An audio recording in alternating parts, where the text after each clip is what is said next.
Hey guys, in this video today I wanted to cover what are the top 5 best degrees for trading and trading specifically, not any other finance roles. In this video, I just wanted to go a bit more in depth. I made a post about this before. This video may have some changes, but it should more or less match the post I made. I'm just going to go a bit more in depth into the reasons why certain degrees are absolutely superior for trading as opposed to other ones, and some of them might be surprising, some of them may be expected, but I think some of the degrees here will be useful as a guide for anyone who's young and you're looking to get into trading and something that you would really want to do. It would be recommended that you get one of these 5 degrees, preferably maybe top 3, for having a good opportunity for being able to hold down a job in trading. So let's get into it. At number 5, I would recommend a chemistry degree. Maybe not something that most people consider being fit for trading, chemistry. What does that necessarily have to do with, finance or assets or anything like that? You don't even learn anything financial. But the truth with chemistry is a very difficult degree to do. And typically, you're dealing with very abstract concepts, advanced mathematics. Physical chemistry is known to be probably one of the hardest undergraduate classes you could ever take. And typically, if you're able to do a chem degree, you're probably more than intelligent enough to hold down a portfolio and to be somewhat of a successful trader. Again, super heavy on math skills, but also abstract thinking and concepts that are difficult for most people to understand, which is really what a lot of trading is about nowadays. And in number 4, we have computer science. Yes, computer science. I know people are thinking computer science is kind of dead now. It's like, why would anyone ever use computer science anymore? We have AI, we have all these things.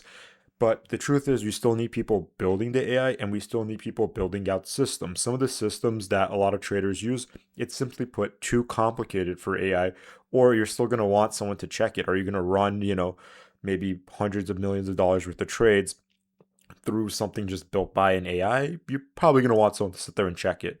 So, computer science is going to be another great degree. Good fundamental concepts having to do with math, having to do with how to program things, how to build systems, all super useful for the trading space. Ton of hedge funds use algorithms, ton of hedge funds run off of computer scientists sitting there and spending months, if not sometimes years, just building out systems and maintaining them. And at number 3, we have physics. Yes, that's right. Physics is number 3. On my post, I think I might have put physics up to number 2. I downgraded a little bit just because I believe physics sometimes it can be a little too theoretical. It's a little bit too out there. Some other degrees can offer a similar level of quantitative skills, but then they're a lot more practical. It'll be less geared towards like abstract thinking, more geared towards practical thinking. And while a lot of trading is absolutely just that, these abstract thoughts that have to do with, well, what if there's just like this really weird pattern somewhere here in the market and you could see it through maybe some sort of a physics simulation. Like you do a physics simulation and that simulation tells you something about the stock market. It happens all the time. Plenty of physicists work in the financial sector. I believe there may be more physicists working in the financial sector than any other place that hires physicists, not academia. That's really kind of an insane statistic. But I put it number 3, not 2, like I did originally in my post, because I do believe that sometimes the ideas don't translate the best. So for number 2, it's going to be engineering, but just not any engineering. It has to be either electrical, chemical, aerospace, one of the harder engineering. I think something like civil or mechanical is a bit too not as heavy in terms of the math stuff, in terms of kind of like the more practical side of it. The requirements aren't quite as much. Don't get me wrong, you could probably still do great in trading with either of, civil engineering or, a mechanical engineering degree. You could probably still do okay, but if you would really want to try to go a lot further, aerospace, electrical, chemical, those are the ones you're going to want to look at because these degrees are super conceptual, but also very, very practical. More practical than a lot of the other degrees that we discussed so far.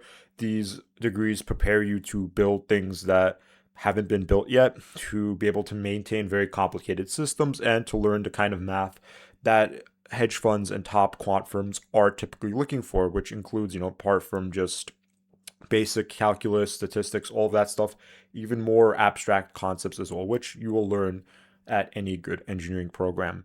And for an honorable mention, or I guess honorable mentions, we're going to do econ and finance. I know this is kind of shocking. What do you mean econ and finance are not great for trading? I thought that has to do with finance. It's a finance degree. I cannot be great for a finance job. And the truth is, finance degrees are geared for that, just general finance jobs, not trading. Trading, at first, you could argue, was kind of a finance job, but has slowly transitioned nowadays to just this purely mathematical competition. And it kind of basically made a finance degree, which is somewhat math intensive, not required anymore. Very easy to learn financial concepts, very difficult to learn mathematical concepts. That's why it's significantly easier for a hedge fund to hire a physicist, for example, or a chemist and just say, hey, learn what a stock is or learn what a bond is, as opposed to hiring, say, someone who worked in finance, a financial advisor, and being like, hey, go and learn all of the Gaussian random walk theory. That one is a lot easier than the other. And the other honorable mention is going to be econ, economics. It is very theoretical, does not translate very well to trading. It kind of maps out human behavior and it says, hey, look, this is how humans interact with scarce resources, this is how you manage them. It doesn't translate very well to trading purely because it's so theoretical, it's hard to apply. And just because you understand, say, economic concepts doesn't mean that you could trade on them because you don't know if those economic concepts are at play or not at play. And there isn't good enough explanation for every single economic concept. There is economists debate almost literally everything. What is the best system? There are communist economists who say capitalism is over. There are anarcho-capitalist economists who say get rid of the government, have only capitalism. There are social democrats, neoliberals, the whole span of God knows whatever ideology around economics. And a lot of it is theoretical, and a lot of it just has to do with managing resources, taxation, the US debt, national debt, labor, employment, all that stuff. Not very useful for trading. And further ado, number one, kind of 2 degrees, but I'm sure most people saw this coming. Number one is a math degree / stats. Stats and math can be interchangeable because when it comes to trading, what they're looking for is just who is the person who is the best mathematician you could hire. All of the greatest traders of all time have either been mathematicians, very good at math, or hired mathematicians. The greatest quant trader of all time, Jim Simons, had a PhD in math from Berkeley, and it just isn't. There's no competition for it. If you do great at math, you have some math competitions under your belt, and you're able to do a math degree with a decently high GPA at a good school, you could very easily work on a trading floor in any financial institution. And if you do really good, let's say you get close to a 4.0 and you go to a top 20, top 10 university in the United States or even internationally, you could work at a quant firm and easily be making $250,000+ in your first year out of high school at 22. It happens. It's rare, but it happens. These people are, of course, extremely rare, but every once in a while you'll see one of these guys pop up here and there, and people will be talking about them.